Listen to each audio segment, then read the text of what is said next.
स्टूडेंटों, मैंने आज circle start किया है। मैं इंट्रोडक्शन वीडियो तो बना चुका हूं। अब मैं कुछ थ्योरम्स बताने जा रहा हूं जो कि एग्ज़ाम पॉइंट ऑफ व्यू से वेरी इंपॉर्टेंट है। तो आपका सर्किल है, एक थ्योरम है आपकी 10.1। क्या है theorem? The tangent at any point of a circle is perpendicular to the radius through the point of contact. इसका मतलब क्या है? ये एक सर्किल है, ये हमारा एक सर्किल है। सर्किल के ऊपर हमें ये थ्योरम है वो क्या है कि अगर हम कोई परपेंडिकुलर जैसे खींचते हैं तो सर्किल के सेंटर से एक परपेंडिकुलर खींचा द टेंजेंट। तो टेंजेंट क्या होता है, पहले टेंजेंट समझें। मैंने प्रीवियस लेक्चर में आपको समझाया था कि टेंजेंट होता क्या है। टेंजेंट को इंग्लिश में और टेंजेंट को हिंदी में जो बोलते हैं वो बोलते हैं स्पर्श रेखा। तो जो स्पर्श रेखा है यानी किसी सर्किल के ऊपर किसी रेखा को, मतलब किसी लाइन को अगर हम ड्रॉ करते हैं तो वो स्पर्श करती हुई होनी चाहिए, तो उसे टेंजेंट बोलते हैं।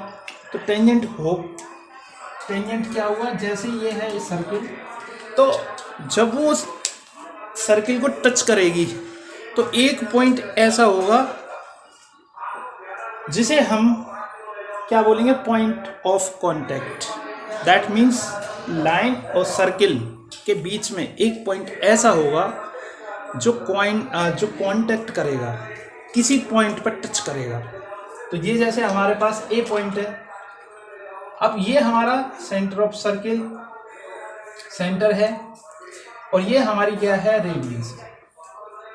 तो हमें जो प्रूव करना है वो ये करना है कि द टेंजेंट ऑफ वो एट एनी पॉइंट, जो टेंजेंट है किसी भी पॉइंट पर सर्किल के, वो क्या होता है, परपेंडिकुलर होता है किसके, रेडियस के। ये हमें प्रूव करना है। तो देखो, हमें इस टाइप के क्वेश्चन में इसको जो थ्योरम को प्रूव करने के लिए जो चीज़ दे रखी है वो हमें गिवन क्या है, एक सर्किल दे रखा है जिसका सेंटर है ओ, एक टेंजेंट लाइन दे रखी है पी क्यू, और एक कांटेक्ट पॉइंट ऑफ कांटेक्ट जहाँ पे ये आपकी स्ट्रेट लाइन और सर्किल का कांटेक्ट हो रहा है, वो पॉइंट गिवन है। हमें प्रूव हमारा कॉन्ट्राडिक्शन, यानी कॉन्ट्राडिक्शन का मतलब है जो हमने एक्स्ट्रा किया, वो एक्स्ट्रा क्या किया इसको प्रूव करने के लिए। तो हमारा जो कॉन्ट्राडिक्शन है, एक कोई भी पॉइंट बी लिया है जो कि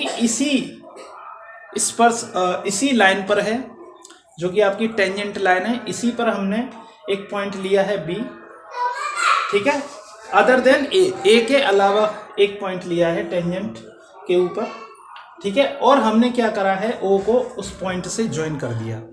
तो ये हमारा कॉन्ट्राडिक्शन में यानी कंस्ट्रक्शन वाले पार्ट में आ गया। हमको प्रूफ करना है। अब हमने करा क्या है, B is a point on P Q. तो हमारा जो हमें प्रूव करना है, क्या प्रूव कर रहे हैं हम, एक पॉइंट लेकर के प्रूव करना चाह रहे हैं, क्योंकि यहाँ पे देखो टेंजेंट ये है, तो अगर टेंजेंट इस पॉइंट पर लेते तो वो परपेंडिकुलर हो जाता रेडियस के। तो हमारा क्या है, मेन मोटिव क्या है, बी क्या है, बी एक ऐसा पॉइंट है किस पर, पी क्यू लाइन पर, ए के अलावा, तो बी लाई आउटसाइड। अब देखो जो ये बी पॉइंट है वो कहाँ पर है, आउटसाइड है सर्किल के। तो सर्किल के आउटसाइड कोई पॉइंट होगा तो ये हमें पता हो जाएगा कि जो रेडियस है वो आपकी इससे छोटी डिस्टेंस होगी। तो वही है, B is a point on P Q other than A and B lie outside of a circle and it must intersect circle at any point R. तो any point, so O R का ध्यान रखें, O R है हमारे पास, ठीक है। O R is less than O B. हमारा जो ओ आर है यहां तक है, क्योंकि ये तो रेडियस है, ओ ए को भी ओ आर ही बोलेंगे। इस सर्किल के ऊपर जितनी भी आपकी टेंजेंट्स होंगी उसका जो कांटेक्ट पॉइंट होगा वो आपका सेंटर से पास होगा और कांटेक्ट पॉइंट तक की जो डिस्टेंस होगी वो रेडियस होगी। तो ये जो ओ आर है वो हमारी डिस्टेंस होगी, कौन सी, रेडियस वाली डिस्टेंस होगी, ये रेडियस डिस्टेंस है। अब ये जो है इससे तो छोटा होगा ओ बी से, तो ओ बी जो है हमारी लॉन्गेस्ट हो गई, क्योंकि ये इस पॉइंट से, सर्किल के जो पॉइंट से एक्स्ट्रा निकल रही है, तो यानी ये रेडियस से थोड़ी सी बड़ी हो जाएगी। तो वही हमने लिखा है कि O R is less than O B, या हम इसे ऐसे भी लिख सकते हैं O B is greater than O R. ये हमारा जो पास जो पॉइंट है वो आर है एक तरीके से, ठीक है, तो ओ आर बोल दिया। O A is equal to O R. अब देखो ये ओ ए, ये हमने आर पॉइंट बोल दिया, इसको आर लेते हैं, तो देखो ये है तो रेडियस हमारी, स्मॉल रेडियस को स्मॉल आर कर देते हैं, कंफ्यूजन हो उससे बढ़िया है कि हम इसे स्मॉल आर कर देते हैं, इस पॉइंट को हमने आर कर दिया। तो देखो ओ ए और O R, O A is equal to O R बराबर होगी, क्योंकि ये रेडी का मतलब क्या होता है, एक ही सर्किल की एक से ज्यादा जब रेडियस हो जाती है तो उसको रेडी हम बोल देते हैं। तो ready of A same circle, ठीक है, या radius of the same circle भी बोल सकते हैं। रेडी का मतलब होता है कि एक से ज़्यादा अगर हम रेडियस लेते हैं और सेम सर्किल होता है तो हम उसको रेडी बोलते हैं। अब हमारे पास ये O A is less than O B हो गया, यानी O A is less than O B. भाई ये जो दूरी है वो इससे तो कम ही होगी, वही चीज़ हमने यहाँ पे लिखा है। इसलिए O A is the shortest distance between a point and a segment, line segment जो भी है हमारा पी क्यू। अगर इसके बीच की अगर हम बात करें तो ओ ए क्या है, एक शॉर्ट डिस्टेंस है। ओ ए क्या है, शॉर्ट डिस्टेंस है किससे, किससे, ओ बी से, ओ बी से एक शॉर्ट डिस्टेंस है, ठीक है। तो ये पी क्यू, जो पी क्यू जो लाइन है, ठीक है, पी क्यू लाइन सेगमेंट है। Short distance between a point and A line segment is perpendicular distance, ठीक है। तो ये हमारा कौन सा हो गया, परपेंडिकुलर डिस्टेंस हो गया, सीधी सी बात है, क्योंकि ये हमारा क्या है, इस टेंजेंट के ऊपर कभी भी अगर कोई भी रेडियस जब कहीं किसी पॉइंट पर जब आपकी एक टेंजेंट खींची जाती है तो वहाँ पे जहाँ पे कांटेक्ट करती है वहाँ पे 90 डिग्री का एंगल बनता है।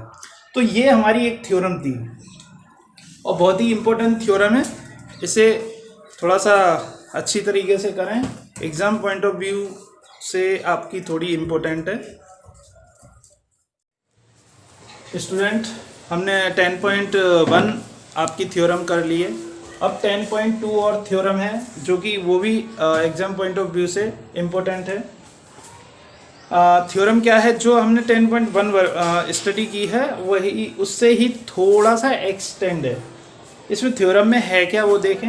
एक पॉइंट P है, इस अगर पॉइंट से कोई टेंजेंट सर्किल के ऊपर ड्रॉ किए जाते हैं तो मैक्सिमम 2 ही हम टेंजेंट ड्रॉ कर सकते हैं।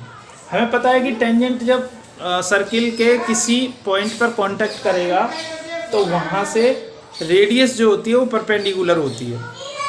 तो यहाँ पे पॉइंट ऑफ कांटेक्ट A है, यहाँ पर B है, और ये पॉइंट P है जहाँ से 2 टेंजेंट हमने सर्किल पर ड्रॉ किए हैं। अब हमारे पास एक एंगल ये वाला हुआ, एक एंगल ये वाला हुआ। अब हमारे पास क्या है, रेडियस ये वाली है तो रेडियस ये भी है। सर्किल में जितनी भी डिस्टेंस होगी सर्कमफ्रेंस पर 0 0 यानी आपके सेंटर से, सेंटर ऑफ सर्किल से, तो वो हमारी रेडियस होगी, ठीक है। अब हमें देखो थ्योरम क्या कहती है, the tangent, the length of the tangent, tangent की जो लेंथ है drawn from an external point, external point हमारा P है, एक सर्किल पर खींची मतलब ड्रॉ की जाती हैं तो वो इक्वल होती हैं। इसका मतलब ये है PA इक्वल PV।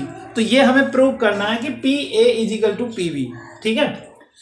अब कंस्ट्रक्शन में क्या करेंगे, अब हमने क्या करा कंस्ट्रक्शन में, OA, OB और OP, इससे इस पॉइंट को और इससे इस पॉइंट को ज्वाइन कर दिया, ये हमारा कंस्ट्रक्शन हो गया। ऐसा क्यों किया है, क्योंकि हम इस थ्योरम को प्रूव करने जा रहे हैं तो हमारे पास ये चीज़ होनी चाहिए।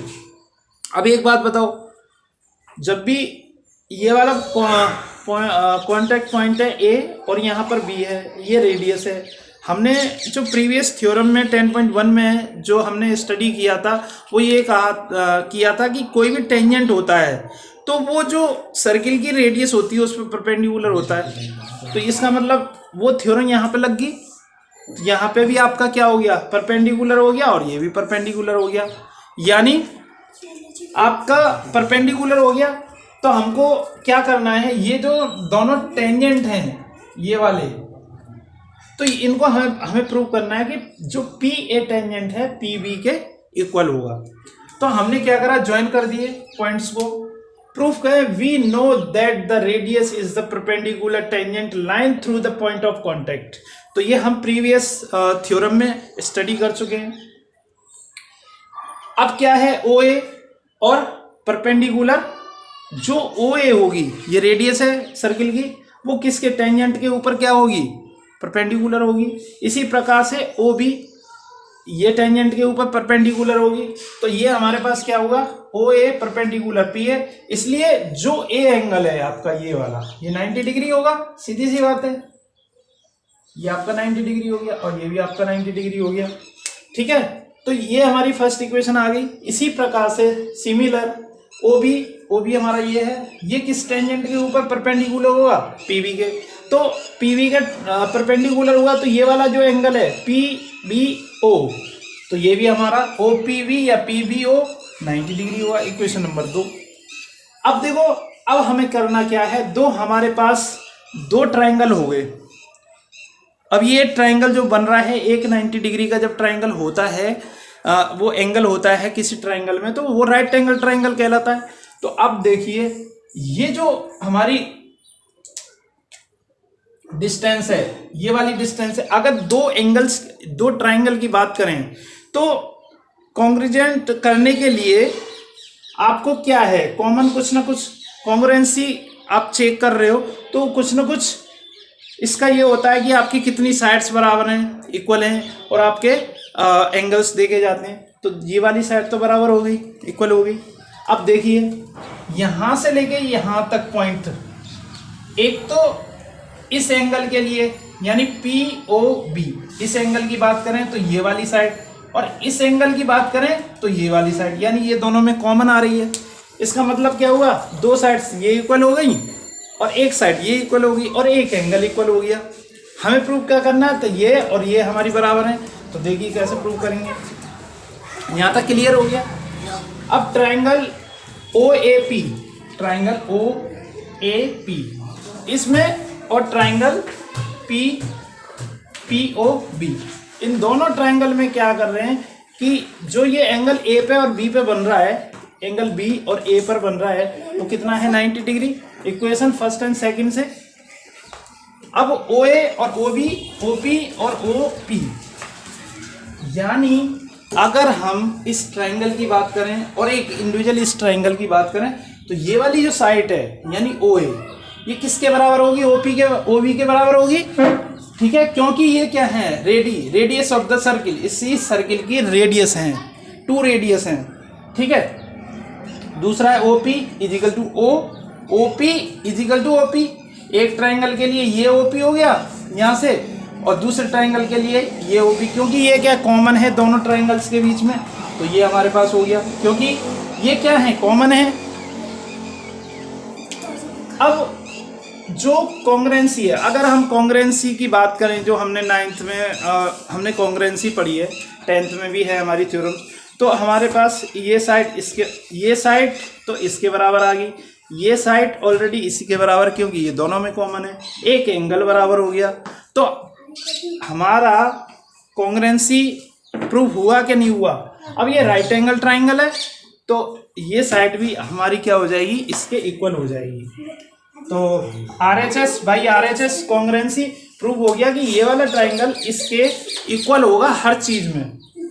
ठीक है, तो P A equal to P V, CPCT theorem है उसके अकॉर्डिंग, और OP is the angle bisector.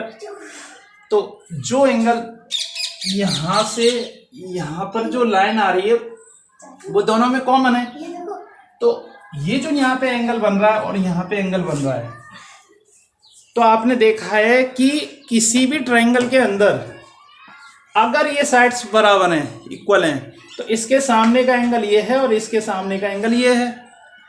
तो जब साइड्स बराबर हैं, इक्वल हैं, तो उनके एंगल्स भी इक्वल होंगे। तो हमारे CP/CT थ्योरम से PA equal to PV, PA equal to PV, यानी ये और ये, ठीक है। तो OP क्या है हमारा, OP क्या है, OP is the angle bisector, angle A equal to angle 2 होगा। ये भी CP/CT थ्योरम के थ्रू। तो AOPO या फिर बोल लो BPO, ये दोनों एंगल क्या हो गए, इक्वल हो गए, ठीक है। बस हमें यहीं पर ये थ्योरम ख़त्म हो जाती है। तो दोस्तों, अगर आपको किसी भी टॉपिक से रिलेटेड कोई प्रॉब्लम आती है क्लास 10th CBSE बोर्ड, तो आप मुझे कमेंट करके बताएं। और अगर मेरे वीडियोस आपको अच्छे लग रहे हैं तो मेरे चैनल द कैब एजुकेशन को आप सब्सक्राइब करें, लाइक करें, और इससे मुझे मोटिवेशन मिलेगा और मैं मेहनत करके और वीडियोस आपके लिए अपलोड करूँगा।